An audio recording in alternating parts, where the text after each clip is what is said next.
Assalamualaikum students. Today we will talk about the debentures and their recording. So let's begin. What actually debentures are? Debentures are issued by a joint stock company. They are a kind of loan which the company is taking from public. So debentures by nature is a liability. So let's see what entries we should record if a joint stock company is issuing debentures. This is the example 1. If we are issuing debentures at par, if nothing is given about redemption, redeemable या redemption से related कोई word use नहीं होगा, तो हम वो first से third example तक पहले डिस्कस कर रहे हैं. उसके बाद हम डिबेंचर्स को रिडम्पशन के वर्ड के साथ देखेंगे कि क्या इसका मीनिंग है. PSO corporation issued 508% 7 years debentures. 500 debentures ये कंपनी इशू कर रही है. 8% इंटरेस्ट उस पर मिलेगा डिबेंचर होल्डर को जब तक वो डिबेंचर्स को रिटर्न नहीं करता. क्योंकि डिबेंचर्स एक तरह का लोन है तो उसकी ड्यूरेशन भी साथ मेंशन होगी. ये डिबेंचर 7 years के लिए PSO कॉर्पोरेशन इशू करिए. इसका मतलब जो लोग भी ये डिबेंचर्स खरीदेंगे 7 साल के बाद वो PSO कॉर्पोरेशन के पास वो वापस लाएंगे और PSO कॉर्पोरेशन उनकी अमाउंट उनको वापस करेगी. ये डिबेंचर्स 100 रुपीज़ के हैं. डिबेंचर्स की पार वैल्यू या डिबेंचर पर जो प्रिंटेड वैल्यू है वो 100 रुपीज़ है. यानी एक डिबेंचर 100 रुपीज़ का और इस वक्त PSO 500 डिबेंचर्स इशू कर रही है. जनवरी 25, 2020 को ये इशू कर रही है. Let's record the issuance now. A proper journal you will prepare. On this date company is issuing debentures through bank. Therefore, you are getting the amount and receiving the amount in your bank account. Bank account हमारा increase हो रहा है, bank debit होगा. 500 debentures हैं, एक debenture 100 rupees का है. All together 50,000 rupees हमारे बैंक अकाउंट में आए. और क्योंकि ये एक तरह का लोन है, हमने पब्लिक से ये लोन लिया, इसलिए हमने अपने पास इसे F debenture payable and increase in liability credit करना है. Narration will be issued debentures at par. तो जब भी हमें परसेंटेज गिवन हो, ये सिर्फ एक्सप्लेन करने के लिए है कि इंटरेस्ट किस रेट पर होगा. हमारे कोर्स में इंटरेस्ट से रिकॉर्डिंग की एंट्रीज नहीं आती. ड्यूरेशन भी सिर्फ इन्फॉर्म करने के लिए है, हमारा काम इससे भी नहीं है.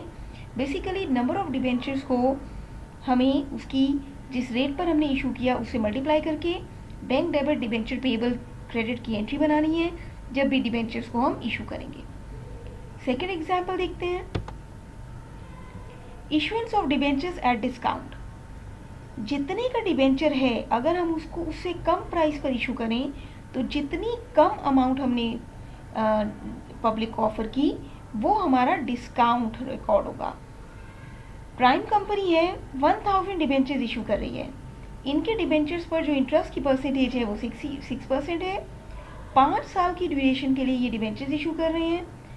पार वैल्यू डिबेंचर की 100 रुपीज़ है लेकिन वो 95 रुपीज़ का डिबेंचर इशू कर रहे हैं. तो जो 5 रुपीज़ उन्होंने कम कर दिए वो उन्होंने अपने परचेजर्स को या डिबेंचर होल्डर्स को डिस्काउंट दिया. फरवरी 15 को इशू कर रही है. Let's see the issuance. Again percentage और 5 years का हमारा एंट्री में कोई काम नहीं है.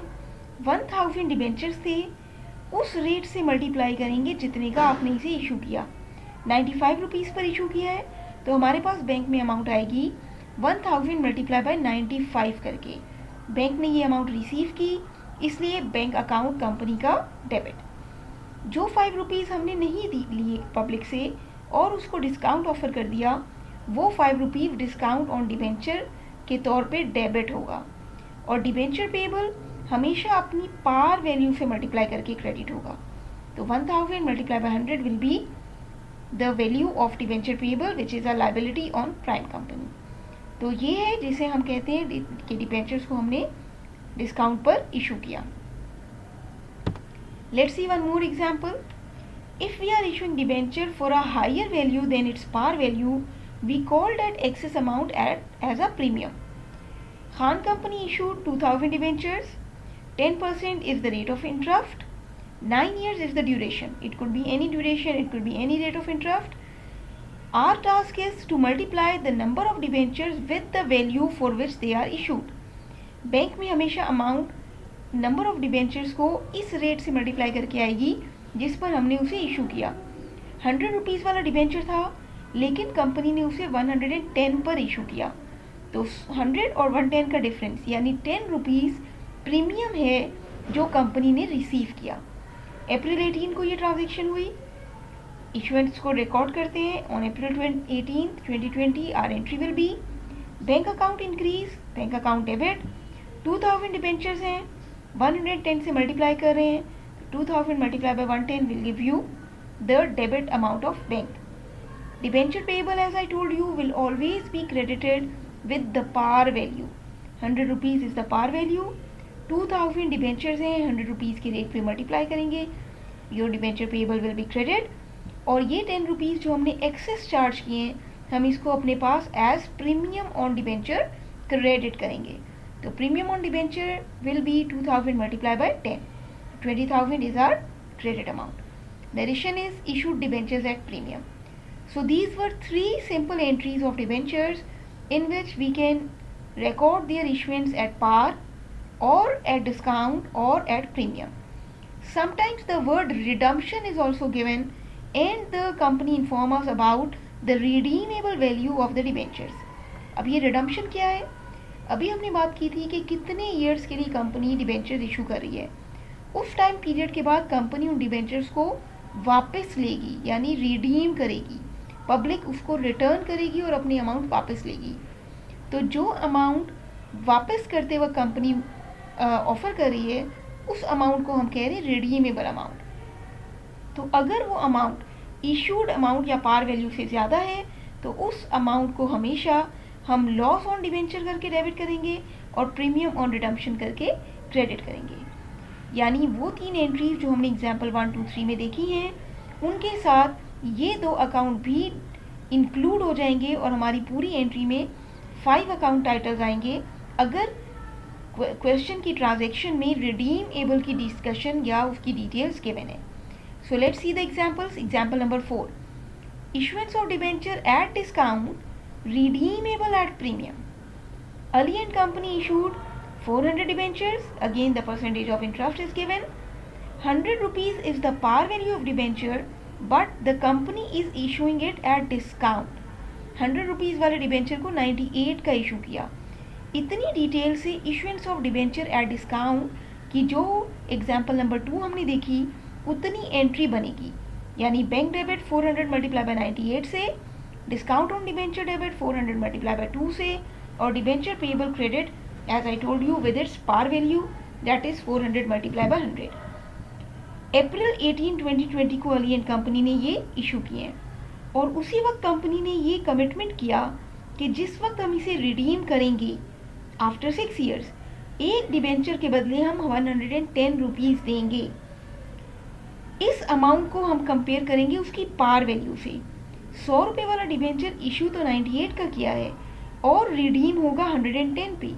तो ये 10 रुपये जो हमें 6 साल बाद एक्स्ट्रा पे करने हैं ये एक्चुअली वो प्रीमियम है जो रिडम्पशन के वक्त पर हमें पे करना है। तो ये प्रीमियम जो हम एक्सेस पे कर रहे हैं ये कंपनी के लिए लॉस भी है और कंपनी के लिए वो प्रीमियम है जो उनकी रिडम्पशन के वक्त पे करना है। तो हम इस 10 रुपीज़ एक्स्ट्रा को लॉस ऑन डिबेंचर करके डेबिट भी करेंगे और प्रीमियम ऑन रिडम्पशन करके क्रेडिट भी करेंगे। इसका मतलब जब भी आपको क्वेश्चन में ट्रांजैक्शन गिवन हो, issuance of debenture at discount, redeemable at premium की डिटेल्स हों तो हमेशा ये 5 अकाउंट टाइटल्स एक कंपाउंड एंट्री में आएंगे। Narration will be issued debenture at discount, redeemable at premium. Amounts change हो जाएंगी and the same account title will always be debited and credited. Example 5 देखते हैं, स्किप हो गई। Example 5, issuance of debentures at par, जितनी printed value है debenture पर उसी पर इशू कर रहे हैं। रिडीमेबल एट प्रीमियम, लेकिन रिडम्पशन के वक्त हम उसको हायर वैल्यू पर रिडीम करेंगे, ये हम आज ही कमिटमेंट कर रहे हैं। तो जब भी हमें रिडीमेबल की डिटेल्स गिवन हो इट्स ऑब्वियस कि लॉस ऑन डिबेंचर डेबिट और प्रीमियम ऑन रिडम्पशन क्रेडिट आएगा। Issuance of debenture at par वाली जो सिंपल एंट्री होती है यानी बैंक डेबिट और डिबेंचर पेएबल क्रेडिट वो तो बननी ही है, उसके साथ प्रीमियम ऑन रिडम्पशन की एंट्री को भी कंपाउंड एंट्री में ऐड कर देंगे। Baig and Sons issued 500 debentures 10% is the rate of interest, जिसका हमारी एंट्री में कोई काम नहीं है। Debentures of ₹100 on July 18, 2020 redeemable eight 107 after 5 years. 500 debentures issue कर रहे हैं।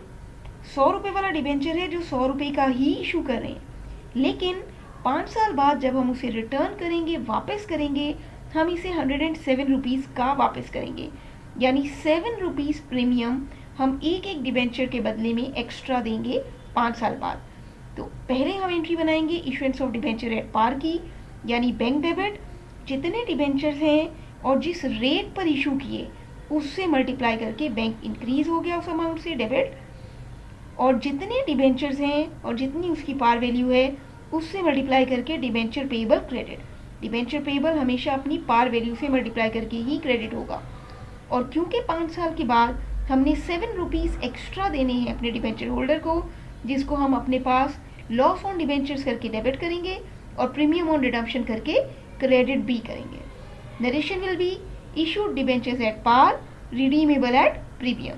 जब भी रिडीमेबल एट प्रीमियम होगा, ये दो अकाउंट लॉस ऑन डिबेंचर और प्रीमियम ऑन रिडम्पशन एंट्री के साथ इंक्लूड हो जाएंगे। आखिरी एग्जाम्पल देख रहे हैं, example 6, issuance of debentures at premium, redeemable at premium. अब इस वक्त कंपनी डिबेंचर्स को इशू भी अपनी पार वैल्यू से हायर वैल्यू पे कर रही है और साथ ही ये कमिटमेंट कर रही है कि जिस हायर वैल्यू पर इशू कर रही है उससे भी हायर वैल्यू पर वो रिटर्न करेगी। Let's see the example. Arya and company issued 800 debentures, 10% rate of interest है, डिबेंचर्स की पार वैल्यू 100 है, लेकिन हम उसको इशू कर रहे हैं 103 का on August 1, 2020। Redeemable at the rate of ₹109 after 8 years. 9 rupees extra देने का हम कमिटमेंट कर रहे हैं 8 साल बाद, और इस वक्त हम 100 रुपये वाले डिबेंचर को 103 पर सेल आउट कर रहे हैं। तो issuance of debenture at premium की जो एंट्री होती है, यानी बैंक डेबिट उस अमाउंट से जिससे हमने इशू किया, जितने डिबेंचर्स हैं उनको, डिबेंचर पेएबल क्रेडिट जितनी पार वैल्यू है उससे मल्टीप्लाई करके, और प्रीमियम ऑन डिबेंचर क्रेडिट जितना हमने इस वक्त एक्स्ट्रा चार्ज किया उस अमाउंट से। और क्योंकि हम 8 ईयर्स बाद रिडीम करते वक्त और एक्स्ट्रा अमाउंट कमिटमेंट कर रहे हैं, तो पार वैल्यू से कंपेयर करेंगे, हमेशा इशूड वैल्यू से नहीं करेंगे। 100 को 109 से कंपेयर करें, ये 9 रुपीज़ एक्स्ट्रा हम कमिटमेंट कर रहे हैं कि हम 8 साल बाद देंगे, इसलिए वो कंपनी के लिए लॉस ऑन डिबेंचर भी है और वो कंपनी के लिए प्रीमियम ऑन रिडम्पशन भी है। तो यानी कंपनी ने 8 साल बाद ये अमाउंट भी पे करनी है वापस, और प्रीमियम ऑन रिडम्पशन ये वाला प्रीमियम भी पेएबल हो जाएगा कंपनी के लिए, वो क्रेडिट करना है। तो whenever we have this situation कि डिबेंचर्स को प्रीमियम पर इशू किया और उससे भी ज़्यादा हायर अमाउंट पर रिडीम करने की कमिटमेंट की, these account titles will be used. Amounts change हो जाएंगी आपकी क्वेश्चन में, जैसी एग्जामिनर डिटेल्स दे उसके अकॉर्डिंग। यही मैक्सिमम केसेस हैं डिबेंचर की, इसके अलावा हमारे कोर्स में कोई एंट्री नहीं। इन पॉसिबल केसेस में से ही सारे क्वेश्चंस बनेंगे। तो you have to understand them and you have to practice them to solve the debenture entries. You can ask any questions in the comments. Thanks for watching.